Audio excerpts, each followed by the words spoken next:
नमस्कार, एक मुलाकात कार्यक्रम में आपका स्वागत है। एक ऐसा कार्यक्रम जिसमें हम हर रोज कराते हैं आपकी एक खास शख्सियत से खास मुलाकात। आज हमारे बीच मौजूद हैं ट्यूलिप जी। मैं उनकी तारुफ कराते हुए बताना चाहूँगा कि वो अभिनय जगत से ताल्लुक़ रखती हैं और आंखों में ढेर सारी सपने लिए चल पड़ी है अपनी मंजिल की ओर। और अपने इस सफ़र की कुछ खट्टी मिट्टी अनुभव को साझा करने के लिए आज वो खुद हमारे स्टूडियो में मौजूद है। स्वागत है ट्यूलिप जी आपका। नमस्कार।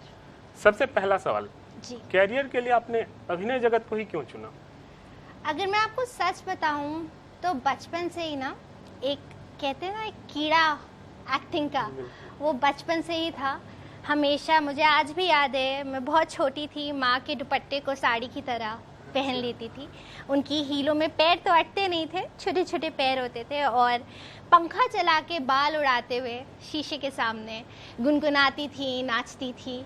और दुनिया भर के डायलॉग, उस समय तो खैर बोली ऐसी थी, पर हाँ बचपन से ही हमेशा से घंटों टेलीविज़न के सामने बैठा करती थी। और हमेशा से एक सपना, एक फीलिंग आती थी कि जब मैं बड़ी हो जाऊंगी तो ज़रूर एक दिन पर्दे पे ज़रूर आऊंगी। तो आपने बात की बचपन से ही आपका ये कीड़ा था, लेकिन जैसे ही आप बड़ी हुई, घर वालों को बताया कि आपको अभिनय की जगत में जाना है, जी, घर वालों का क्या रिएक्शन था? क्या उनका साथ मिला?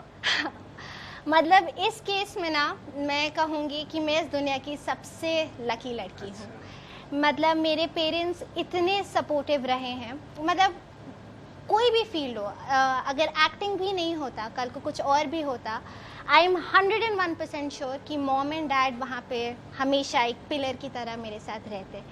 तो जब मैंने उन्हें एक्टिंग के बारे में बताया, हाँ वो थोड़ा घबराए ज़रूर थे, क्योंकि उन्हें पता है हमारी इंडस्ट्री कैसी है।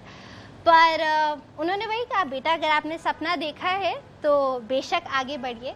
बस एक चीज़ माँ ने हमेशा बोली थी कि बेटा ये हमेशा याद रखना, मेहनत कभी खाली नहीं जाती। तो अगर आपको एक्टर भी बनना है, आपको उस फील्ड में भी आगे बढ़ना है, तो बेटा मेहनत ज़रूर करना और इंशाअल्लाह आप ज़रूर बरकत पाएंगे। बेशक आप उसका कदम की ओर चल पड़ी हैं, आपको अपनी सफलता मिले। आपसे मेरा अगला सवाल ये होगा कि आज आप अभिनय के लिए प्रैक्टिस भी कर रही हैं, तालीम भी ले रही हैं जी। अगले 5 या 10 साल में आप अपने आप को कहाँ देखती है? देखिए ये सवाल आप किसी भी उभरते हुए सितारे से पूछेंगे तो वो यही कहेंगे कि मैं अपने आप को सपनों की नगरी बॉम्बे में देखती हूँ। कहते हैं कि लक एक बहुत मेजर चीज़ है, मेजर इंग्रेडिएंट है एक्टिंग में। तो अब लक का तो मैं आपको ज़्यादा बता नहीं सकती, लेकिन हाँ मैं दिल से मेहनत करूँगी।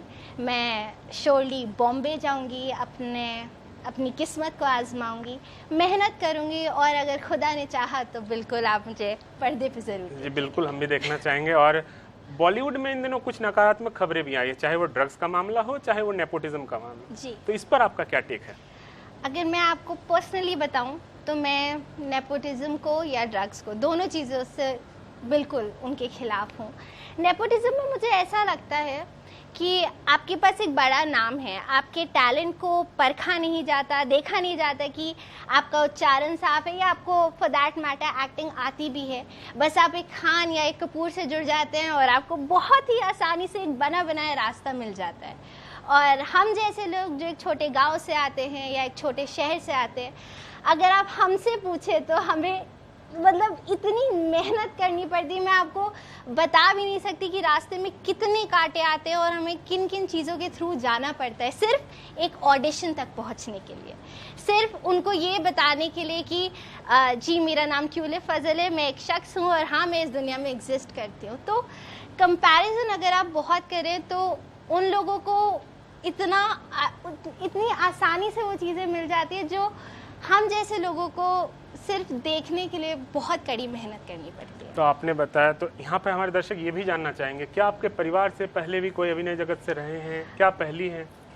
जी, मेरे कज़न ब्रदर हैं, उनका नाम अली फजल है, अगर आपने नाम सुना हो। जी हाँ, जी हाँ, उन्होंने मिर्ज़ापुर में बहुत फेमस कैरेक्टर प्ले किया था, गुड्डू भैया। बिल्कुल, बिल्कुल। जी, तो वो मेरे चाचू, उनका नाम फिरोज़ है, उनके बेटे हैं।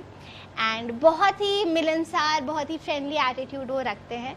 तो वो स्टैब्लिश्ड है, वो काफ़ी हद तक हॉलीवुड से भी अब स्टैब्लिश हो चुके हैं। तो जी वो मेरे कजिन। आखिरी सवाल आपसे मेरा ये होगा कि आज की डेट में आपको 2 फिल्में ऑफर होती है, उसमें से आपको एक चुनना है। एक वरुण धवन के साथ रोमांस वाली मूवी है और एक अक्षय कुमार के साथ एक्शन बेस्ड मूवी, आप क्या चुनोगी? I think I will go with romance, क्योंकि वो मेरा स्ट्रॉन्ग फोटे है।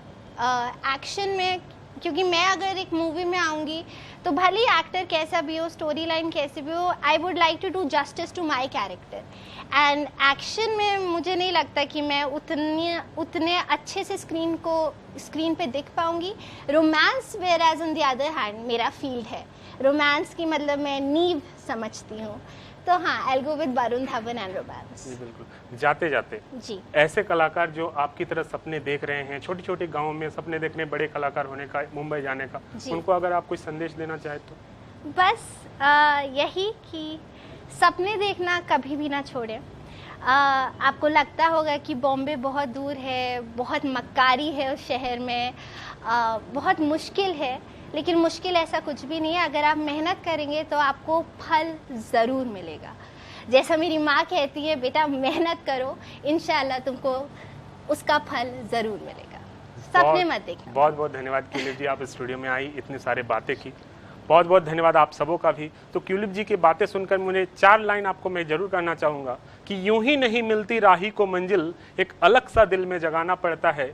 पूछो किसी चिड़िया से कैसे बना लेती हो आशियाना, वो बोलेगी भरनी पड़ती है उड़ान बार बार, तिनका तिनका उठाना पड़ता है। इसी के साथ आप सबसे इजाजत लेना चाहूंगा और बढ़ना चाहूंगा हमारी सहयोगी टीशा की ओर।